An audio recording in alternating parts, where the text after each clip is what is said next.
Hello, I'm Sebastian. Welcome to 9 Trees podcast. Today, I will summarize and review the book.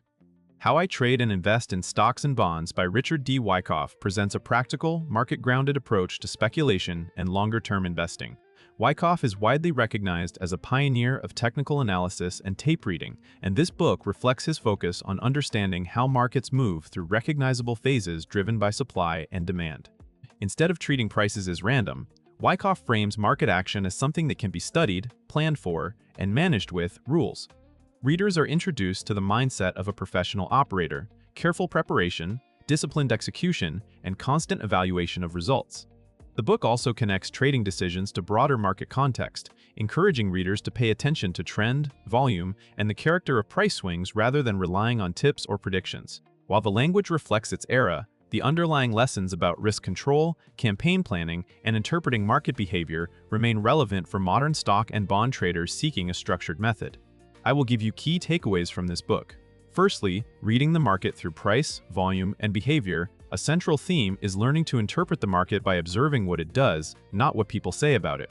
Wyckoff emphasizes the relationship between price movement and activity, encouraging readers to study how advances and declines unfold, where progress slows, and when effort increases without corresponding result.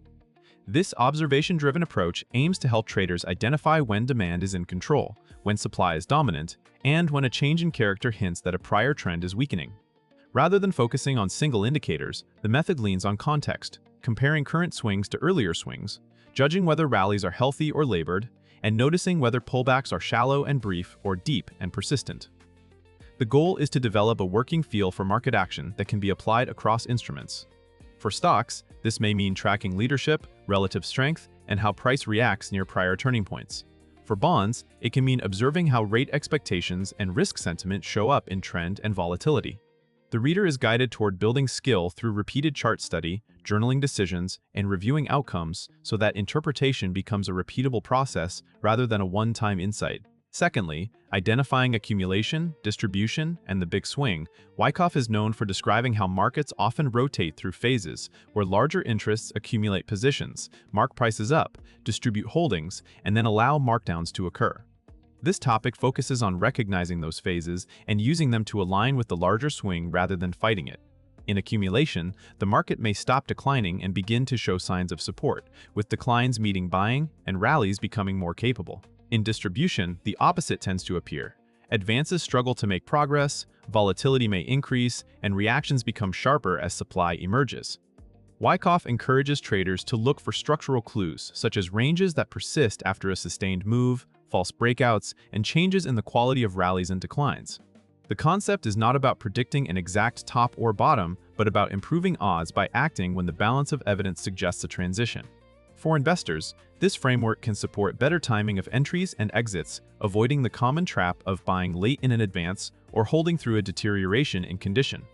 For traders, it provides a basis for campaign planning, including where to add, where to reduce, and how to recognize when the market is no longer behaving in line with the original thesis. Thirdly, planning a trade campaign with entries, adds, and exits. The book encourages thinking in terms of a campaign rather than isolated trades.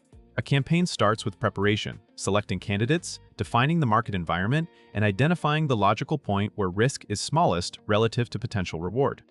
Wyckoff-style planning then considers how to build a position as the market confirms the idea, instead of committing everything at once. This can include scaling in as the trend proves itself, pyramiding cautiously when conditions remain favorable, and reducing exposure when the market shows warning signs. Equally important is the exit plan. Instead of hoping a position will work out, the reader is pushed toward defining where the idea is wrong and acting promptly when that level is reached. Profit-taking is framed as a decision based on behavior, such as climax action, loss of momentum, or evidence that the market is meeting substantial opposing pressure. This approach applies to both speculative trading and investment holdings. For bonds, campaign thinking can mean aligning with a rate cycle and managing exposure as conditions shift. For stocks, it can mean staying with leadership during a healthy trend while remaining prepared to step aside when distribution or deterioration appears. The practical value is a structured process that reduces emotional decisions. Fourthly, risk control, position sizing, and preserving capital. Risk management is treated as the foundation that allows a trader or investor to stay in the game long enough to benefit from skill. Wyckoff stresses that even good analysis can be wrong, so capital preservation must be built into every decision. This includes limiting the amount risked on a single idea, placing protective exits where the market behavior invalidates the premise, and avoiding overtrading driven by excitement or fear. Position sizing is presented as a way to connect conviction with accountability. The larger the position, the more evidence should exist and the more carefully risk should be defined. The method encourages readers to think in terms of potential loss first and to accept small losses as a normal operating cost rather than a personal failure. It also warns against averaging down in a losing position without clear proof that conditions have changed. For longer-term investors, the same principles show up as diversification, avoiding excessive leverage, and respecting major trend shifts. For bondholders, it highlights that safety depends on understanding duration risk and market conditions, not just the label of fixed income. Overall, the message is that consistent results come from controlling what can be controlled, exposure, downside, and discipline. Lastly, building skill through routines, records, and independent thinking. Another important topic is the professional habit set that turns market participation into a craft. Wyckoff advocates for independence from rumors and crowd excitement, arguing that many losses come from acting on tips, headlines, or social pressure. Instead, readers are encouraged to create routines that support clear thinking, regular market study, focused review of key instruments, and systematic observation of how price responds at important levels. Record keeping is emphasized as a tool for improvement. By documenting the reasons for entries and exits, the state of the broader market, and the emotional context, a trader can later evaluate whether decisions followed a sound plan or were driven by impulse. This feedback loop helps refine pattern recognition and strengthens discipline. The book also implicitly promotes patience, waiting for conditions that offer an advantage instead of forcing activity. Over time, the combination of preparation, observation, and review helps develop confidence that is based on evidence, not on bravado. For modern readers, this translates well into maintaining a trading journal, using watch lists, and conducting post-trade analysis. The lasting value is a mindset that treats markets as a domain where steady practice and objective evaluation can produce durable competence. In conclusion, this book best serves readers who want a principled framework for trading and investing rather than a collection of hot strategies. Active traders will benefit from the emphasis on reading market behavior, planning campaigns, and managing risk with clear invalidation points. Longer-term investors can use the same ideas to improve timing, avoid late-stage enthusiasm, and recognize when a holding environment is changing. The most direct life benefit is psychological, as much as financial. Wyckoff pushes you toward discipline, patience, and self-accountability, which reduces impulsive decisions and helps protect capital during inevitable losing periods.